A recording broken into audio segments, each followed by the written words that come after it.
Hej och välkommen till eftermontering.se. Idag hade jag tänkt att gå igenom en blåtand och musiklösning för Audi A4, A5 och Q5 med Radio Concert. Produktnamnet är A4212 i vår webbutik och den är för bilar som har Radio Concert. Så det innebär att om dina radioknappar sitter ovanför klimapanelen och inte nere vid växelspaken så är det här kittet för din bil.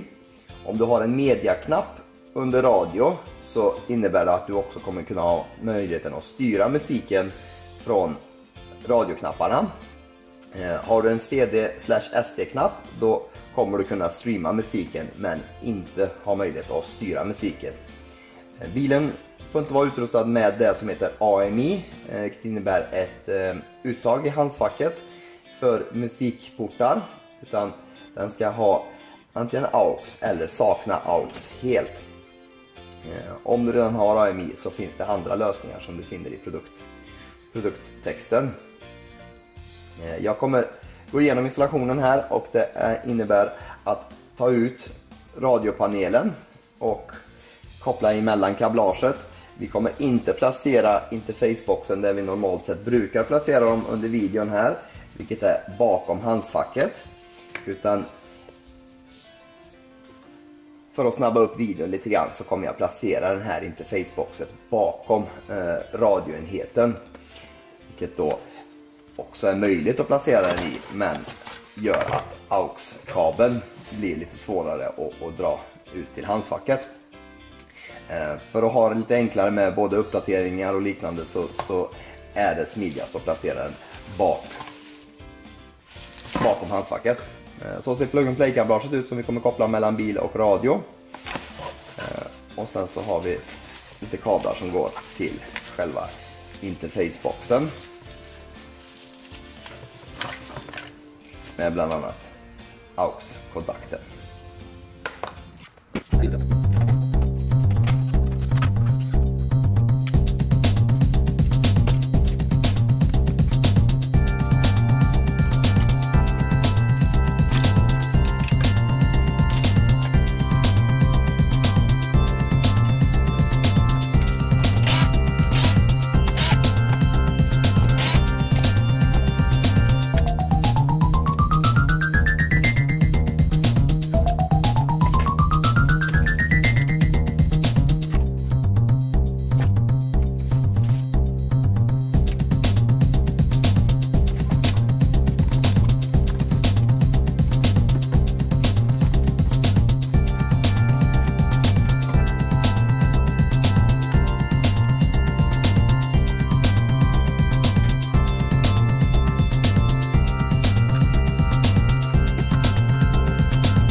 Har vi kopplat in alltihopa här lite tillfälligt. När vi installerar det permanent, eller när du installerar det permanent, så är förslaget som sagt att dra ut den till handskfacket, där du också kan dra ut den här AUX-kabeln.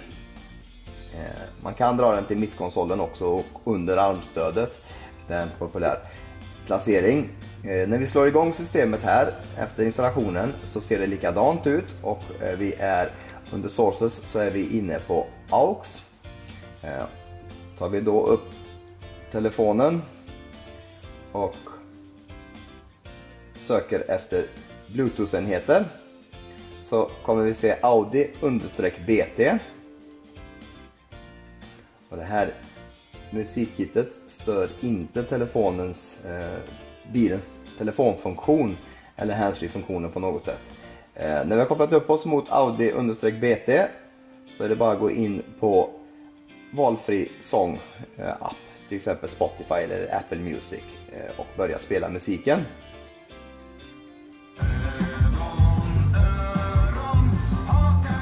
Men då ser vi att då har vi ingen möjlighet att styra musiken.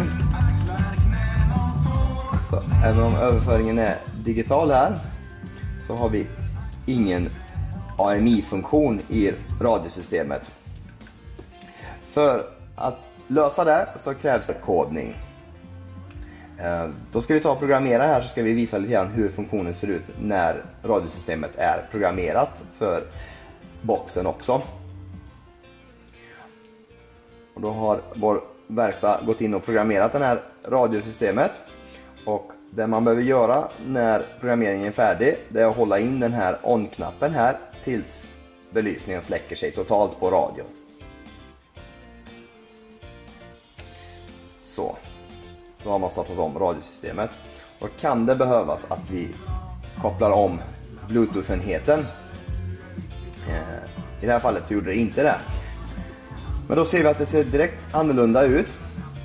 Och då har vi också möjligheten att byta låt genom radioknapparna. Då är lösningen också helt digital. Vi ser information som låttitel och artist.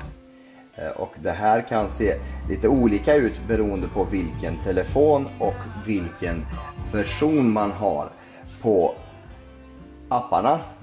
I det här fallet så använder vi oss utav en iPhone X med vad jag tror ska vara den senaste uppdateringen, vilket är 11.3.1. Och vi använder oss utav Spotify-appen. Det fungerar likvärdigt i Apple Music också. Så det var väl lite grann om det här kittet, som då heter A4212 i vår webbutik. För att använda dig utav AUX-lösningen så krävs det att du kopplar bort din blåtand, och så fort blåtanden är bortkopplad så är det bara att plugga in en telefon eller en valfri musikkälla i den här AUX-porten för att nyttja den. Tackar så mycket för mig.